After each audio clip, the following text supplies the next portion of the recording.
નમસ્તે friends, welcome in princess Charbi channels. First Kerala વ્લોગમાં તમે જોયું તેમ અથરાપલ્લી જે બાહુબલીવાળો ધોધ છે તે જોઈને અમે કોચીમાં મર્સી હોટલમાં અમને સ્ટે આપવામાં આવ્યો હતો. ત્યાં અમારા રૂમની એક્ઝિટ પાછળ કોચી શિપયાર્ડ હતું, જે એટલું સરસ દેખાઈ રહ્યું હતું ને ખૂબ જ નજીકથી અમે જોઈ શક્યા હતા. અને આ રેરલી આપણે કોચીમાં જઈએ તો જ જોવા મળે, પણ અમારો રૂમ એવી ડિરેક્શનમાં હતો કે ત્યાંથી સીધું જ આ શિપયાર્ડ દેખાતું હતું. એટલે બહુ જ અમને તો આનંદ થઈ ગયો. 1972માં શરૂ થયેલું ભારત સરકારનું શિપ બિલ્ડિંગ યાર્ડ છે આ, જ્યાં નૌકાઓ, ટેન્કર્સ અને એન્જિનિયરિંગ વેસલ્સનું નિર્માણ અને રિપેરિંગ થાય છે. મર્સી હોટલ્સમાં પણ એક ખૂબ જ મોટું ક્રિસમસ ટ્રી મૂકેલું હતું, કારણ કે ક્રિસમસ ડેઝ ચાલી રહ્યા હતા, ડિસેમ્બર મહિનો હતો, એટલે હોટલ પણ એટલી સરસ અને સુંદર હતી ફ્રેન્ડ્સ. ત્યાં અમે ઘણા બધા પિક્સ લીધા.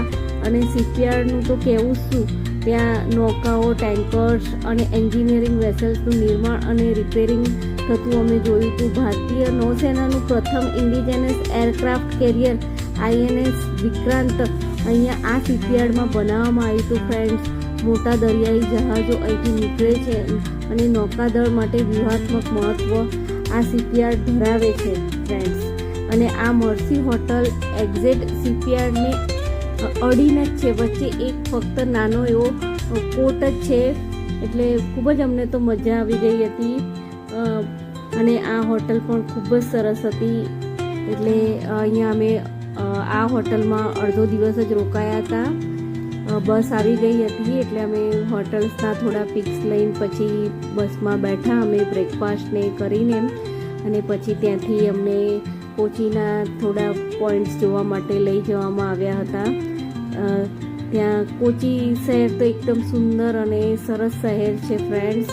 તમે એકવાર જરૂરથી જજો, ખૂબ જ મજા આવી જશે. ત્યાંના આ ભારતનું સૌથી જૂનું યુરોપિયન ચર્ચ છે સેન્ટ ફ્રાન્સિસ ચર્ચ, જે પોર્ટુગીઝો દ્વારા 1503માં બનાવવામાં આવ્યું હતું.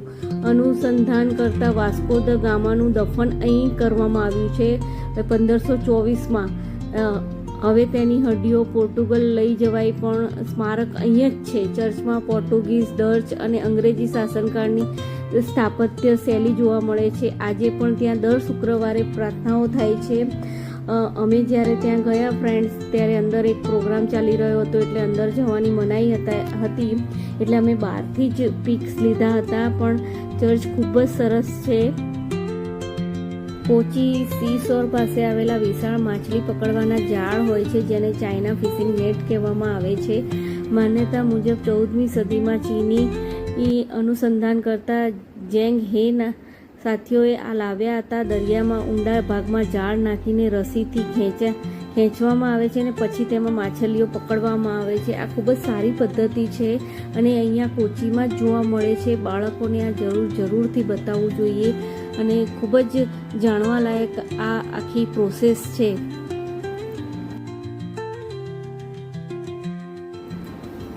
ત્યાંનો બીચ પણ એટલો સુંદર છે કોચીનો. આમે કોચીને તો અરબ સાગરની રાણી કહેવામાં આવે છે આ સિટીને. અને ખૂબ જ સુંદર બીચ છે, ચોખ્ખો અને સરસ. ત્યાં તમે માટીમાં પણ રમી શકો છો અને દરિયાના પાણીને પણ અડી શકો છો.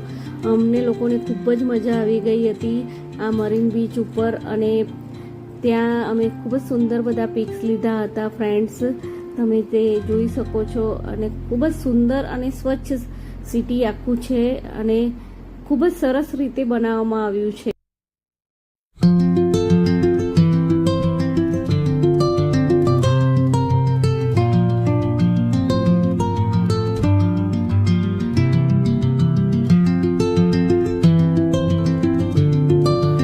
ત્યાં હિંચકો પણ હતો, તો પ્રિન્સેસ ચાર્મી તો ત્યાં હિંચકો ખાવા બેસી ગઈ હતી. એને ચાઇનીઝ પંખો લીધો હતો, પરંતુ એ તૂટી ગયો હતો, એટલે થોડી ગુસ્સામાં હતી. પણ તો પણ એ એન્જોય તો કરતી જ હતી ફ્રેન્ડ્સ. ખૂબ જ મજા આવી ગઈ અમને લોકોને. ત્યાંથી અમને માંઠાચેરી પેલેસ લઈ જવામાં આવ્યા હતા. આ માંઠાચેરી પેલેસ પોર્ટુગીઝોએ 1555માં કોચીનના રાજાને ભેટ તરીકે આપ્યો હતો. ફ્રેન્ડ્સ, ડચોએ 1663માં તેને રિસ્ટોર કર્યો, તેથી તેને ડચ પેલેસ પણ કહેવામાં આવે છે. અહીં કોચીન રાજાઓના પેઇન્ટેડ પોર્ટ્રેટ્સ, પછી શસ્ત્રો, રાજકુલના સામાન, એમના વસ્ત્રો, મહેલમાં રહેવા મુરલ પેઇન્ટિંગ્સ, ભાગ્યશાળી દ્રશ્યો બતાવે છે. મહાભારત અને રામાયણ સમયના જે હતા એ પેઇન્ટિંગ્સ તરીકે ખૂબ જ સરસ રીતે દિવાલ ઉપર એની જે પેઇન્ટિંગો છે એ જોવાની ખૂબ જ મજા આવી જાય છે. ફ્રેન્ડ્સ, આ તે સમયના બધો જે સામાન એ લોકો યુઝ કરતા હતા એ બધું જ અહીંયા સરસ રીતે મૂકવામાં આવ્યું છે. તમે કોચીન જાઓ તો અહીંયા જરૂરથી વિઝિટ કરજો, તમને ખૂબ જ આનંદ આવશે. અમને લોકોને ખૂબ જ મજા પડી ગઈ હતી અહીંયા.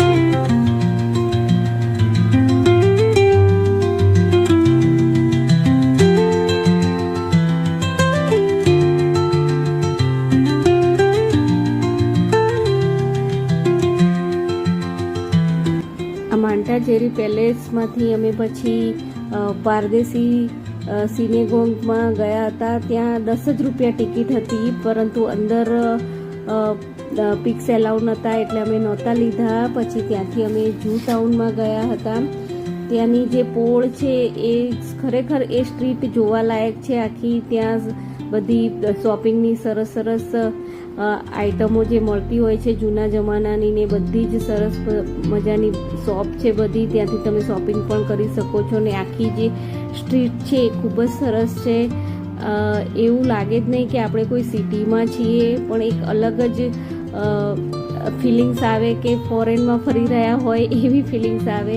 એટલે ખૂબ જ સરસ આખી પોળ છે. ત્યાં તમને બધું જ જૂના જમાનાનું પણ જોવા મળશે. અમને લોકોને ખૂબ જ મજા આવી હતી.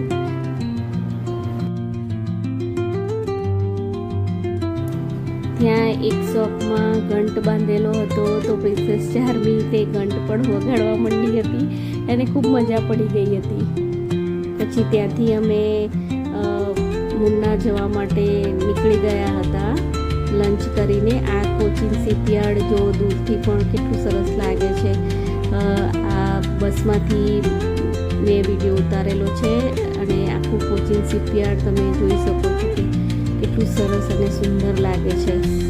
ખરેખર બાળકોને આ વસ્તુ બતાવવી જોઈએ જેથી તેમનું નોલેજ વધે કે આ જે બધા જહાજ કેવી રીતે બનાવવામાં આવે છે, કેવી રીતે તોડવામાં આવે છે, એ બધી જ એમને નોલેજ આવે.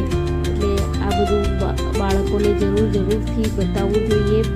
રસ્તામાં એક સરસ મજાનો ધોધ હતો, તો ત્યાં ગાડી ઊભી રહી હતી, તો અમે લોકોએ બહુ બધા પિક્સ લીધા અને ખૂબ જ સુંદર ધોધ હતો આ.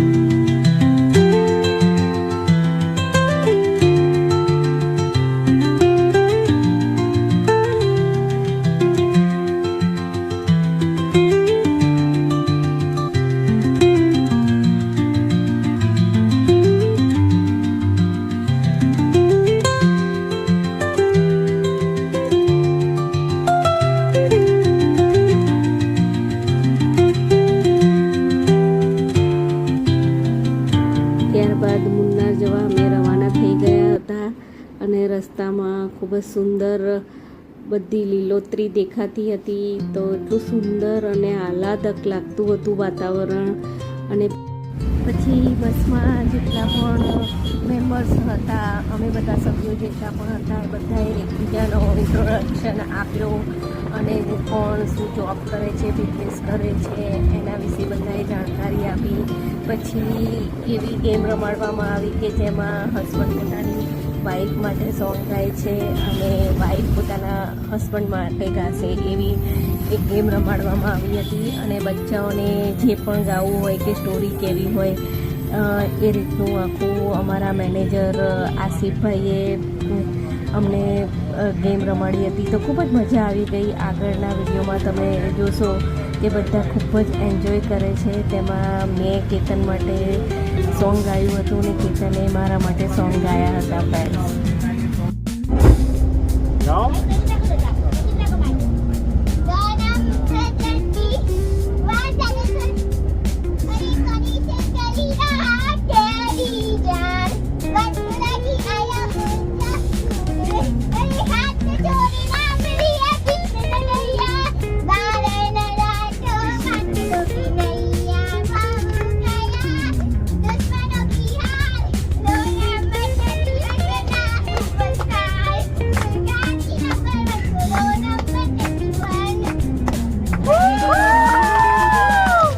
Thank you.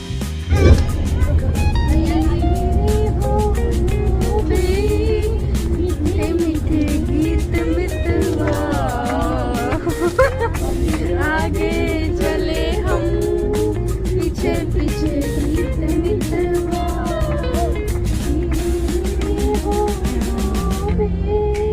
मीठे मीठे गीत मितवा आगे आगे चले हम पीछे पीछे गीत मितवा अखियों में तो बस जा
कहते रहो अच्छा लगता है जीवन का हर सपना अब अच्छा लगता है ओ क्या खूब लगती हो बड़ी सुंदर दिखती हो